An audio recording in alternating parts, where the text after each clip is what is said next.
자, 이과생을 위한 수학 강의입니다. 개념 정리나 문제풀이를 하는 수업은 아니고요. 기본적인 개념을 가지고 문제를 해석하는 방식에 대한 얘기를 좀 하려고 합니다. 문제를 해석하는 방식으로 해서 모든 문제를 다 해결할 수는 없지만 그래도 어느 정도까지는 문제에 대한 난이도를 좀 낮출 수 있는 방법이라는 생각이 들어서 강의를 할까 합니다. 자, 2016년 4월 모의고사 가형 수학입니다. 14번 문제를 보겠습니다. 자, 어떤 부등식이 있는데 그 부등식이 모든 실수 x에 대해서 성립한다고 합니다. 이런 거 우리가 절대 부등식이라고 합니다. 그래서 그 미지수 k가 있는데 그 k 값에 대한 얘기를 하는 거고요. 이런 경우는 k만 남겨놓고 한쪽으로 다 몰아서 문제에서 말하는 fx를 2x-1에 2의 마이너스 x제곱은 어디서 온 거냐면 주어진 식에서 양변을 2의 x제곱으로 나눈 겁니다. 어차피 2의 x제곱은 양수기 때문에 나눠도 됩니다. 나눌 때 그냥 막 나누시면 안 돼요. 양수인지 음수인지 확인하시고 나눠야 됩니다. 그렇게 해서 fx를 그린 다음에 그 그래프를 통해서 k값의 최대값을 찾겠다 뭐 이런 얘기입니다. 그래프 그리는 거니까 뭐 미분해서 극대극소 찾으시고요. 자, 그래프 그릴 때 함수값이 x를 무한대로 보내거나 마이너스 무한대로 보내거나 또는 0으로 보내거나 이런 것들을 좀 깔끔하게 잘 해줘야 됩니다. 그렇지 않으면 문제가 무한대로 가는데 그 지점이 어디로 가는지 잘 모를 수가 있어요. 그래서 만약에 뭐 x축 아래로 내려온다 또는 x축 위로 올라간다 부의 변화가 있는지 없는지 항상 x를 무한대로 보내보시고 그렇게 해서 그래프를 그리시면 될 것 같습니다. 자, 15번 문제 보겠습니다. 자, 1부터 7까지 적혀있는 공이 있는데 하나씩 꺼냅니다. 중요한 거는 우리가 공을 꺼낼 때는 꺼낸 공을 다시 넣는지 넣지 않는지 반드시 확인해야 되고요. 꺼낸 공을 다시 넣지 않는다고 합니다. 그런데 5번째까지 시행을 한 후, 그러니까 공을 5번 꺼낸 거죠. 5번 꺼낸 다음에 시행을 멈췄답니다. 짝수가 적혀있는 공이 모두 다 나왔다는 얘기죠. 5번째에서. 근데 이제 이런 문제의 핵심은 5번째에서 시행을 멈췄기 때문에 마지막에는 항상 짝수가 나온다는 거, 그걸 기억하셔야 됩니다. 마지막에는 항상 뭐가 나와야 된다? 짝수가 나와야 된다. 그렇게 해서 첫 번째부터 네 번째까지 시행을 통한 그 확률을 구하신 다음에 5번째는 짝수가 나올 확률을 반드시 곱하셔야 됩니다. 그거 잠깐 착각해서 한꺼번에 하시면 안 돼요. 독립 시행이긴 하지만 5번째는 그러니까 마지막에 시행이 끝나는 그 시점에 대해서는 항상 좀 더 신경을 써주셔야 됩니다. 자, 16번 나와 있습니다. fx라는 함수가 주어져 있어요.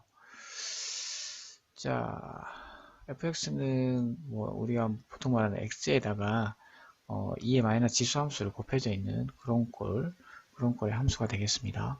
그 다음에 gx는 x 구간에 따라서 함수가 지금 나눠져 있는 상황입니다. 그래서 gx가 실수 전체 집합에서 미분 가능하다고 했어요. 근데 어쨌든 간에 fx는 미분 가능하고요. 그래서 fx-a도 미분 가능합니다. 그렇지 않습니까? 그 다음에 gx용도 미분 가능하죠. 그래서 x가 b인 지점에서 미분 가능하면 된다. 이렇게 기본적인 생각을 하실 수 있고요. 그 다음에 gx에 대한 이 상황에서 gx에 대한 얘기를 할 때 gx는 어느 특정한 b점을 기준으로 fx를 뭐 하는 겁니까? 위아래로 왔다 갔다 하고 있다. 이렇게 생각하시면 될 것 같습니다. 그럼 어느 지점에서 잡고 어느 지점에서 위아래로 내려뜨렸을 때 연속도 되면서 미분 가능한지 그래프를 통해서도 충분히 설명이 가능합니다. 그러니까 그래프를 식으로만 보려고 하지 마시고 gx에 대한 해석을 하시는 거죠. 내가 fx는 그릴 수 있고 그 fx를 위아래로 움직입니다.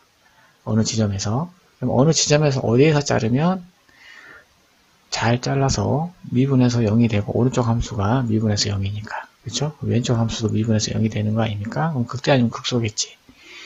그렇죠? 그러니까 그런 상황에서 A를 위아래로 잘 움직이면 A값과 B값을 수식으로 풀지 않고 그래프를 통해서도 얼마든지 풀 수 있습니다. 그래서 그래프를 우리가 평행이동에 대한 그래프, X축 평행이동에 대한 설명이 되어 있는 그래프라든가 Y축 평행으로 되어 있는 그래프, 이런 그래프들은 수식으로 풀기 전에 그래프의 변화를 좀 살펴보는 것도 문제 푸는데 많은 도움이 됩니다. 자, 17번 문제 보겠습니다. 타원이 나와 있습니다.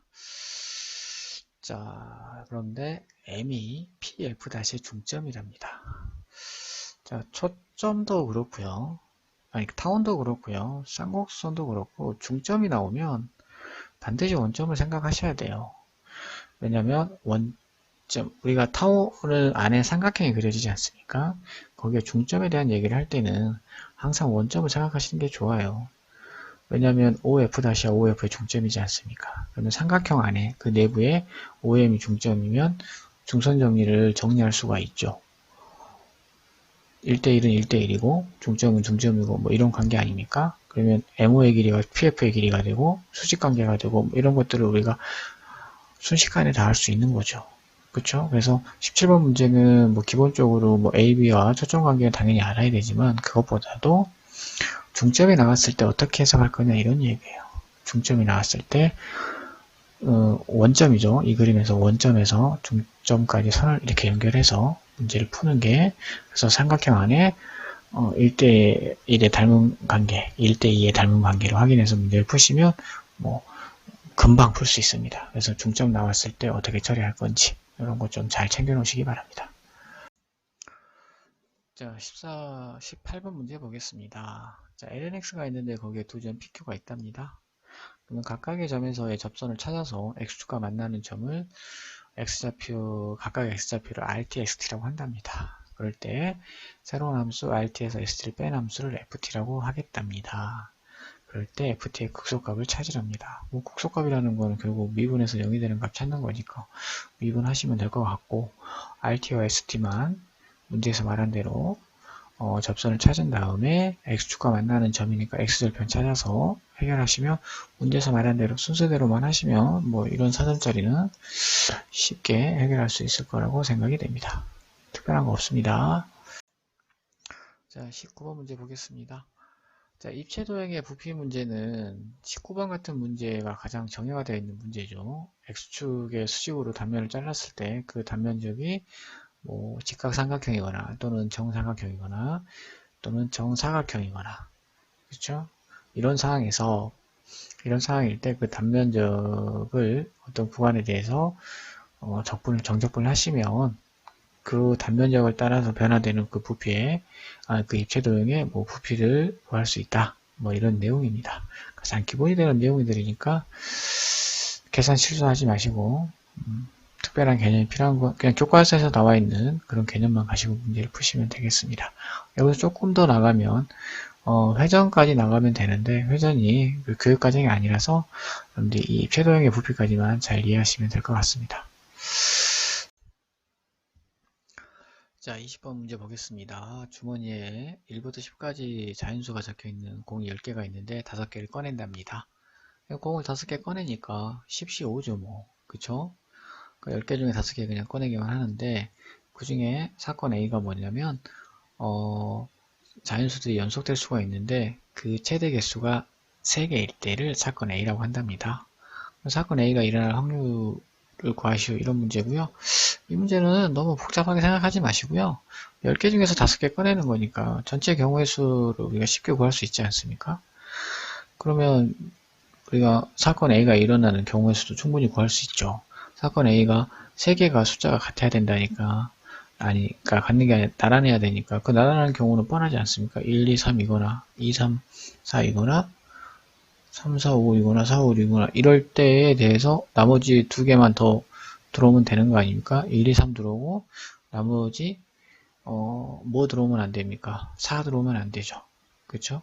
그 중에 그럼 나머지 6개에서 2개 뽑으면 되는 거고, 만약에 2, 3, 4다 그러면 1 들어오면 안 되고요. 5 들어오면 안 되죠? 그럼 나머지 5개에서 2개 뽑으면 되는 거죠. 그래서 경우의 수 자체를, 사건 A에 대한 경우의 수제를 다 구할 수 있기 때문에 그런 식으로 해서 경우의 수를 찾아서 확률을 구하는 게 훨씬 더 문제를 쉽게 보고 답을 구할 수 있는 방법이라고 생각합니다. 자, 21번 보겠습니다. fx가 마이너스 2와 2 사이에만 정의되어 있는 함수인데 구간에 따라서 또 함수값이 또 차이가 있습니다. 그럼 뭐 fx가 어떤 함수가 이렇게 구간에 따라서 구분되어 있을 때는 함수를 그리는 게 가장 좋습니다. 문제를 해석하기 전에 무슨 문제이든지 간에 뭐 이런 얘기예요. 문제를 그래프를 그리는 게 가장 좋습니다. 자, 그 다음에 나와 있는 타운이 있는데 k제곱 x제곱분의 y제곱 1입니다. 이 타운을 보시면 뭘 할 수 있냐면 장축의 꼭지점과 단축 꼭지점 중에서 단축의 꼭지점은 절대 변하지 않는 거죠. 그렇죠? 그러면 장축의 꼭지점만 뭐하고 있습니까? 변하고 있는 거죠. 그러니까 k값이 1보다 크다고 했으니까 점점 커지고 있는 거죠. 근데 점점 커지면서 어떻게 되는 겁니까? 이게 납작해지는 거죠. 그러니까 납작해진 모양으로 되는 거죠. 뭐. 그래서 그런 변화를 통해서 fx랑 만나는 점의 개수를 gk라고 했기 때문에 k에 따라서 만나는 개수가 뭐 할 것이다. 달라질 것이다. 뭐 이런 것들입니다. 그래서 그래프를 그려서 변화를 살펴보시면 점의 개수가 어떻게 달라지는지 뭐 접하는 경우 두 직선이 접하고 뭐 이런 경우랑 관련이 있지 않겠습니까? 그런 거 잘 살펴서 보시면 될 것 같습니다. 그래서 미지수가 있더라도 그래프에서 충분히 설명할 수 있다는 거 항상 그 점을 염두에 두시기 바랍니다. 자, 26번 보겠습니다. 자, x에 대한 방정식이 서로 다른 세 개의 실근을 갖도록 하는 실수 k값을 구하라는 얘기고요. 자, 근의 개수 문제니까 그래프 그리라는 얘기입니다. 그래서 코사인 x 플러스 4분의 1의 그래프를 그리시면 되고요. 근데 그리는데 x값을 0과 2분의 파이 사이까지만 그리세요. 그렇죠? 거기 절대값 씌워서 그래프를 그린 다음에 k값을 잘 조절하시면 문제 어렵지 않게 해결할 수 있을 거라고 봅니다. 아시겠죠? 절대값 씌웠기 때문에 그래프의 형태가 약간의 변화가 생기니까 그 부분만 잘 지정하시면 되겠습니다. 그래서 실근의 개수 문제는 그래프 문제다 이렇게 생각하시면 되겠습니다. 자, 27번 연속인 함수에 대한 설명이 나와 있습니다. 가를 보시면 주기함수입니다. 그 다음에 나를 보시면 주기가 2인 함수가 있는데 0과 1 사이에 함수를 줬어요. 그 함수가 무엇이든 별로 중요하지 않아요. 그냥 함수가 주어져 있습니다. 다를 보시면 1과 2 사이에 함수가 주어져 있지 않고 f-x가 0보다 크다라고 되어 있어요. 함수가 계속 증가하고 있습니다. 그런데 구하라는 거 보니까 0과 6까지 정제품값을 구하랍니다. fx 구하라는 얘기죠. fx 구하지 않고서는 구하지 못하니까. 그런데 fx가 주기함수이다. 그래서 0과 2 사이의 함수는 뭐 할 것이다? 표현할 것이다. 뭐 그렇게 생각하시면 될 것 같고요. 자, 주기함수는 매우 중요한 함수인데 연속에서 주기함수에 대해서 우리가 항상 연속인 함수에서의 주기함수는 양쪽 끝점을 항상 봐야 됩니다. 끝점이 함수값이 서로 같아야 돼요. 그래야지 연속이 되는 겁니다. 그래서 연속인 함수의 주기함수 양쪽 끝값을 주의 깊게 봐야 되고, 그 다음에 또 주기함수에서 양쪽 끝값이 극대국수를 가질 때 상황도 끝점을 면밀하게 봐야 되고, 그쵸? 그 다음에 주기함수일 때 그 주기함수가 항상 미분 가능할 때 양 끝점의 미분 상태도 뭐 해야 된다? 같아야 된다. 이런 겁니다. 그래서 주기함수 문제는 그게 연속이든 극대국수에 관한 거든 또는 미분 가능성에 관한 거든 항상 끝점을 주의 깊게 봐야 됩니다. 그래서 끝점을 주의 깊게 보시면 27번 문제도 어렵지 않게 잘 해결할 수 있을 거라고 봅니다. 자, 28번 문제를 보겠습니다. 자, 순서상의 개수 문제예요. 중복조합과 매우 밀접한 관련이 있는 문제입니다. 그래서 실제로 과와 같은 경우는 우리 중복조합에서 아주 많이 보는 형태죠. 가장 기본적인 형태입니다. 나는 두 개는 3으로 나눈 나머지가 2란 얘기니까 자연수 개수가 3의 플러스 1 뭐 이렇게 표현해도 괜찮죠. 그 다음에 나머지가 1이 돼야 되니까 3은 마이너스 2가 되겠네. 그죠? 그 다음에 두 개는 3으로 나눈 나머지가 2라고 되어 있으니까 뭐 그건 3의 마이너스 1 이렇게 놓는 것도 나쁘진 않은데 그것보다는 가는 그냥 일반적인 교과서 내용이고요. 나는 매우 특이한 상황입니다. 그렇다면 나를 기준으로 문제를 한번 분류해 보는 것도 나쁘진 않아요. 그래서 x, y, z, w 중에 두 개는 3으로 나눈 나머지가 1인 거니까 3으로 나눈 나머지를 쭉 적어요. 근데 18을 넘을 수는 없습니다. 좀 하다 보면 15도 안 되는 걸 15까지는 되는데 16은 안 됩니다. 그렇죠? 그러면 몇 개 되지 않아요, 실제로. 그 중에 두 개 고르는 거고, 또 나머지 두 개는 이쪽에서 나머지가 2인 거에서 두 개 골라서 x, y, z, w 집어넣으면 되는 거지 않습니까? 그렇죠? 그래서 이거를 어떤 수식적으로 풀려고 하지 마시고, 가는 일반적인 상황, 나는 그것보다 훨씬 더 특수한 상황, 그래서 나를 기준으로 잘 분류해서 가의 경우에 맞춰서 다들 18이 돼야 되니까 그렇게 해서 경우의 수를 찾으시면 좀 더 경우의 수 문제를 잘 분석할 수 있을 거라 생각이 됩니다. 자, 29번 보겠습니다. 큰 반원 안에 원이 두 개가 있습니다. 그죠? 그래서 두 원의 넓이를 구하라는 문제고요. 결국은 원이 세 개 있는 거예요. 그래서 가장 작은 원은 가장 바깥에 있는 반원이죠. 그 반원과 접하고 있는 상황입니다. 그래서 원이 두 개가 접하니까 당연히 가장 큰 원, 뭐 반원이라 해도 상관없어요. 그 원의 중심에서 가장 작은 원의 중심을 연결해서 접점을 연결하시면 우리가 뭘 알 수 있냐면 PB가 하나의 현임을 알 수 있고요. 거기에 M의 값을 접점을 원의 중심이 지난다는 걸 알 수 있습니다. 그러므로 그 원의 지름을 구할 수 있다는 얘기가 되겠습니다. 큰 원의 반지름에서 큰 원의 중심에서 M까지의 거리를 우리가 뭐 할 수 있으니까 구할 수 있으니까 그쵸? 그렇게 해서 구하시면 되고 두 번째의 가운데에 있는 두 번째 크기의 원 그거는 보니까 AQ하고 BQ가 뭐라고 되어 있냐면 길이가 같습니다. 그럼 이거 뭐야? 이등변 삼각형이잖아. 그럼 이등변 삼각형이면 뭘 해야 됩니까? 무조건 Q에서 수선의 발을 내리셔야 됩니다. 그러면 원의 중심을 지날 거고 자, 원의 이 관점에서 보면 A에서 보면 서로 뭐 하고 있는 겁니까? 그죠? 뭐 하고 있습니까? 접선 두 개 긋는 거죠. 원의 외부의 점에서 점 A에서. 그래서 수직 표시 하시고요. 그러면 가운데 있는 작은 원, 두 번째 작은 원의 중심에서 A에다가 연결을 하시면 우리가 뭘 구할 수 있습니까? 2분의 세타에 대해서 이 원의 반지름을 구할 수 있다. 뭐 이런 얘기입니다. 그래서 이등변 삼각형이 있으니까 수선의 발 내리시고요. 각 A, Q, B에서 입장에서 원의 입장에서 보면 A, Q, B는 원의 외부의 점에서 접선을 그은 거기 때문에 당연히 원의 중심에서 연결해서 어느 쪽을 해도 뭐 문제는 다 구할 수 있습니다. 그렇게 해서 반지름을 찾으시면 됩니다. 그래서 기본 도형에 충실해서 문제만 잘 정리하시면 이것도 뭐 그렇게 어렵지 않게 해결할 수 있을 거라 생각이 됩니다. 자, 30번 문제 보겠습니다. 그래프는 다행히 그 영역의 표현은 되어 있고요. 자, 이런 표현이 되어 있을 때 이 안에 정사각형 A를 만들어서 그 정사각형의 대각선의 교점에 y좌표의 최소값을 ft라고 하겠답니다.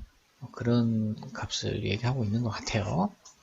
그러면 t값에 따라서 정사각형의 두 대각선의 교점의 y좌표의 최소값이 달라지기 때문에 t에 대한 함수라고 표현을 하는 거고요.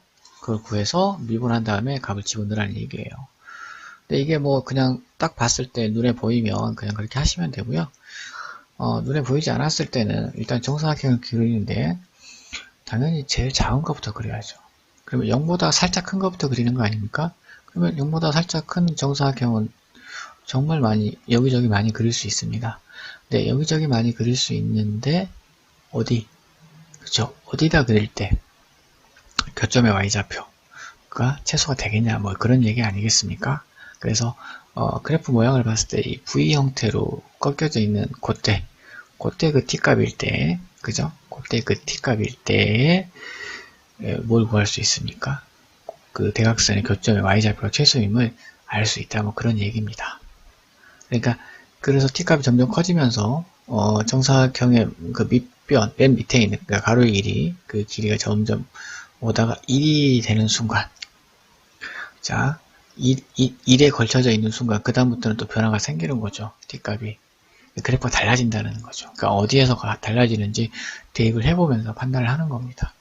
그러니까 실제로 한 변의 길이가 t라는 개념은 t를 가장 적은 값부터 계속 키워나가 보라는 얘기예요. 특별한 변화가 생기지 않은 때까지. 그렇죠? 근데 이 문제는 ft가 t값에 따라서 그러니까 1을 지나는 t값을 가질 때에 그때의 y좌표 값에 따라서, 그죠? 그때 t값 찾으면 돼요. y가 1이니까 얼마? ln3이면 되겠네. 그죠? ln3까지. x가 ln3까지, 그러니까 t가 ln3까지예요. 그때 될 때까지 하고 그 이유하고 나눠서 함수를 표현하시면 될 것 같습니다. 자, 이런 문제는 정사각형을 자꾸 만들어 보셔야 돼요. 만들어 봐서 어떤 변화가 생기는지 확인한 다음에 문제를 푸시면 30분 치고는 상당히 쉬운 문제라는 생각이 듭니다. 4월 모의고사가 항상 쉽게 나오는 것 같아요. 전반적으로 아주 쉬운 문제였습니다.